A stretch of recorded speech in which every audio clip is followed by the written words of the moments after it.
Well, we're continuing to celebrate the Army's 250th birthday right out front of Duval County Veterans Memorial Wall, and I'm joined by Mr. Ali Braswell, the civilian aide to the Secretary to the Army. So thank you so much for your service and for joining me today. Thanks for having me. Of course. So tell us a little bit about what you do. What does the civilian aide to the Secretary to the Army do? So the civilian aides all across the country are engaged in community. They're community leaders, servants to their community that come together to help advise the community on the Army, and then also to go back and let the Secretary and other leaders across recruiting, across the Reserves, National Guard, how they can engage with our communities so that we can inspire young people to continue to serve.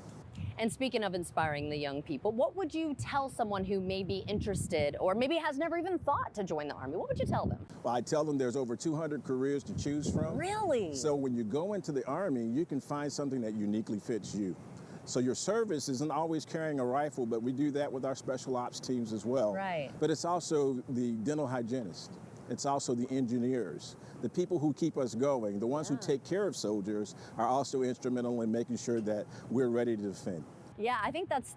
I'm glad you brought that up because it might be things that you've never even thought of. Like I would not have thought dental hygienist. I mean, there's so many different routes that you can take it, which I think is really cool. What advice, though, would you have for someone who knows they want to get in but doesn't really know what route to take? So the key thing is to make sure that you stay on the straight and narrow as you get through. Okay. One of the biggest challenges is helping to overcome some of those hurdles.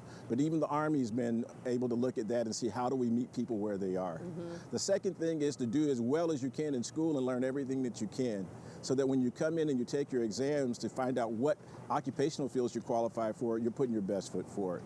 And lastly, to know that coming in to serve is an act of honor. Yes. And since 1775, 250 years people have served to make sure that freedom is alive in our country, because freedom isn't free. Right. So it's the soldiers that stand on the front lines to help make that difference. Give us a little bit of history. I mean, I know you can't fit it all into this with 250 years, but what stands out the most to you? Well, I think the selfless sacrifice of so many, whether it be all the way back to the Civil War, to current day, where we have people still standing on the front lines right now, forward deployed to make sure that we protect the freedoms of our nation. So when you think about this large history, it's encompassed every mosaic of culture within our country and made sure that we've had opportunity for them to serve and to serve well. So we have Medal of Honor winners from all backgrounds, but we also have that person, that soldier for life, that just continues to serve not only while they're on active duty, but once they return home. That's right. Well, it has been such an honor. Again, thank you so much for talking with me today, and thank you for your service and what you've done for our country.